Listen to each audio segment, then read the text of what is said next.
Chapter 19. The Prophet. Shipmates, have ye shipped in that ship? Queequeg and I had just left the Pequod, and were sauntering away from the water, for the moment each occupied with his own thoughts, when the above words were put to us by a stranger, who, pausing before us, leveled his massive forefinger at the vessel in question. He was but shabbily apparelled in faded jacket and patched trousers, a rag of a black handkerchief investing his neck. A confluent smallpox had in all directions flowed over his face, and left it like the complicated ribbed bed of a torrent, when the rushing waters have been dried up. Have ye shipped in her? He repeated. You mean the ship Pequod, I suppose, said I, trying to gain a little more time for an uninterrupted look at him. Aye, the Pequod, that ship there, he said, drawing, and then rapidly shoving it straight out from him, with the fixed bayonet of his pointed finger darted full at the object. Yes, said I, we have just signed the articles. Anything down there about your souls? About what? Oh, perhaps you haven't got any, he said quickly. No matter though. I know many chaps that haven't got any, good luck to 'em, and they are all the better off for it. A soul's a sort of a fifth wheel to a wagon. What are you jabbering about, shipmate, said I. He's got enough, though, to make up for all deficiencies of that sort in other chaps, abruptly said the stranger, placing a nervous emphasis upon the word he underscore. Queequeg, said I, let's go, this fellow has broken loose from somewhere, he's talking about something and somebody we don't know. Stop, cried the stranger. Ye said true, ye haven't seen Old Thunder yet, have ye? Who's Old Thunder? Said I, again riveted with the insane earnestness of his manner. Captain Ahab. What? The captain of our ship, the Pequod? Aye, among some of us old sailor chaps. Haven't seen him yet, have ye? No, we haven't. He's sick they say, but is getting better, and will be all right again before long. All right again before long, laughed the stranger, with a solemnly derisive sort of laugh. Look ye, when Captain Ahab is all right, then this left arm of mine will be all right, not before. What do you know about him? What did they tell you about him? Say that.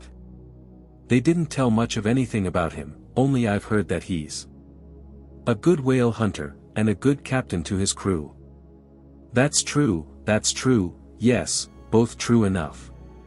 But you must jump when he gives an order. Step and growl and go, that's the word with Captain Ahab. But nothing about that thing that happened to him off Cape Horn, long ago, when he lay like dead for 3 days and nights. Nothing about that deadly scrimmage with the Spaniard afore the altar in Santa, heard nothing about that, Nothing about the silver calabash he spat into. And nothing about his losing his leg last voyage, according to the prophecy. Didn't ye hear a word about them matters and something more, No, I don't think ye did, how could ye? Who knows it? Not all Nantucket, I guess. But howsever, mayhap, ye heard tell about the leg, and how he lost it. Aye, ye have heard of that, I dare say. Oh yes, every one knows most, I mean they know he's only one leg, and that a Parmacetti took the other off. My friend, said I, what all this gibberish of yours is about, I don't know, and I don't much care, for it seems to me that you must be a little damaged in the head. But if you are speaking of Captain Ahab, of that ship there, the Pequod, then let me tell you, that I know all about the loss of his leg. All about it, sure you do, all. Pretty sure. With finger pointed and eye leveled at the Pequod, the beggar-like Stranger stood a moment, as if in a troubled reverie, then starting a little, turned and said, "Ye've shipped, have ye? Names down on the papers?" Well, what's signed, is signed, and what's to be, will be, and then again, perhaps it won't be, after all. Anyhow, it's fixed and arranged already, and some sailors or other must go with him. I suppose, as well these as any other men, God pity 'em. Morning to ye. Shipmates, morning, the ineffable heavens bless ye, I'm sorry I stopped ye. Look here, friend, said I, if you have anything important to tell us, out with it, but if you are only trying to bamboozle us, you are mistaken in your game, that's all I have to say. And it's said very well, and I like to hear a chap talk up that way. You are just the man for him, the likes of ye. Morning to ye, shipmates. Morning. Oh. When you get there, tell M I've concluded not to make one of M. Ah, my dear fellow, you can't fool us that way, you can't fool us. It is the easiest thing in the world for a man to look as if he had a great secret in him. Morning to ye, shipmates, morning. Morning it is, said I, come along, Queequeg, let's leave this crazy man. But stop, tell me your name, will you? Elijah. Elijah. Thought I, and we walked away, both commenting, after each other's fashion, upon this ragged old sailor, and agreed that he was nothing but a humbug, trying to be a bugbear. But we had not gone perhaps above 100 yards, when chancing to turn a corner, and looking back as I did so, who should be seen but Elijah following us, though at a distance. Somehow, the sight of him struck me so, that I said nothing to Queequeg of his being behind, but passed on with my comrade, anxious to see whether the stranger would turn the same corner. That we did. He did, and then it seemed to me that he was dogging us. But with what intent I could not for the life of me imagine. This circumstance, coupled with his ambiguous, half-hinting, half-revealing, shrouded sort of talk, now begot in me all kinds of vague wonderments and half-apprehensions, and all connected with the Pequod, and Captain Ahab, and the leg he had lost, and the Cape Horn fit, and the silver calabash, and what Captain Peleg had said of him, when I left the ship the day previous, and the prediction of the squaw-tistic, and the voyage we had bound ourselves to sail, and 100 other shadowy things. I was resolved to satisfy myself whether this ragged Elijah was really dogging us or not, and with that intent crossed the way with Queequeg, and on that side of it retraced our steps. But Elijah passed on, without seeming to notice us. This relieved me, and once more, and finally, as it seemed to me, I pronounced him in my heart, a humbug. Chapter 20. All astir. A day or two passed, and there was great activity aboard the Pequod. Not only were the old sails being mended, but new sails were coming on board, and bolts of canvas, and coils of rigging, in short, everything betokened that the ship's preparations were hurrying to a close. Captain Peleg seldom or never went ashore, but sat in his wigwam, keeping a sharp lookout upon the hands. Bildad did all the purchasing and providing at the stores, and the men employed in the hold and on the rigging were working till long after nightfall. On the day following Queequeg's signing the articles, word was given at all the inns where the ship's company were stopping, that their chests must be on board before night, for there was no telling how soon the vessel might be sailing.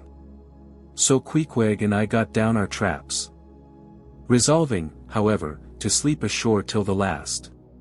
But it seems they always give very long notice in these cases, and the ship did not sail for several days. But no wonder, there was a good deal to be done, and There is no telling how many things to be thought of, before the Pequod was fully equipped. Every one knows what a multitude of things, beds, saucepans, knives and forks, shovels and tongs, napkins, nut-crackers, and what not, are indispensable to the business of housekeeping. Just so with whaling, which necessitates a 3 years' housekeeping upon the wide ocean, far from all grocers, costermongers, doctors, bakers, and bankers. And though this also holds true of merchant vessels, yet not by any means to the same extent as with whalemen. For besides the great length of the whaling voyage, the numerous articles peculiar to the prosecution of the fishery, and the impossibility of replacing them at the remote harbors usually frequented, it must be remembered, that of all ships, whaling vessels are the most exposed to accidents of all kinds, and especially to the destruction and loss of the very things upon which the success of the voyage most depends. Hence, the spare boats, spare spars, and spare lines and harpoons, and spare everythings, almost, but a spare captain and duplicate ship. At the period of our arrival at the island, the heaviest storage of the Pequod had been almost completed, comprising her beef, bread, water, fuel, and iron hoops and staves.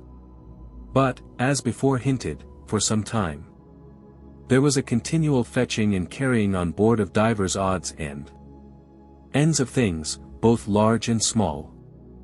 Chief among those who did this fetching and carrying was Captain Bildad's sister, a lean old lady of a most determined and indefatigable spirit, but withal very kind-hearted, who seemed resolved that, if she could help it, nothing should be found wanting in the Pequod, after once fairly getting to sea. At one time she would come on board with a jar of pickles for the steward's pantry, another time with a bunch of quills for the chief mate's desk, where he kept his log, a third time with a roll of flannel for the small of someone's rheumatic back. Never did any woman better deserve her name, which was Charity, Aunt Charity, as everybody called her. And like a sister of Charity did this charitable Aunt Charity bustle about hither and thither, ready to turn her hand and heart to anything that promised to yield safety, comfort, and consolation to all on board a ship in which her beloved brother Bildad was concerned, and in which she herself owned a score or two of well-saved dollars. But it was startling to see this excellent-hearted Quakeress coming on board, as she did the last day, with a long oil ladle in one hand, and a still longer whaling lance in the other. Nor was Bildad himself nor Captain Peleg at all backward. As for Bildad, he carried about with him a long list of the articles needed, and at every fresh arrival went his mark opposite that article upon the paper. Every once in a while Peleg came hobbling out of his whalebone den, roaring at the men down the hatchways, roaring up to the riggers at the masthead, and then concluded by roaring back into his wigwam. During these days of preparation, Queequeg and I often visited the craft, and as often I asked about Captain Ahab, and how he was, and when he was going to come on board his ship. To these questions they would answer, that he was getting better and better, and was expected aboard every day. Meantime, the two captains, Peleg and Bildad, could attend to everything necessary to fit the vessel for the voyage. If I had been downright honest with myself, I would have seen very plainly in my heart that I did but half fancy being committed this way to so long a voyage, without once laying my eyes on the man who was to be the absolute dictator of it, so soon as the ship sailed out upon the open sea. But when a man suspects any wrong, it sometimes happens that if he be already involved in the matter, he insensibly strives to cover up his suspicions even from himself. And much this way it was with me. I said nothing, and tried to think nothing. At last it was given out that sometime next day the ship would certainly sail. So next morning, Queequeg and I took a very early start.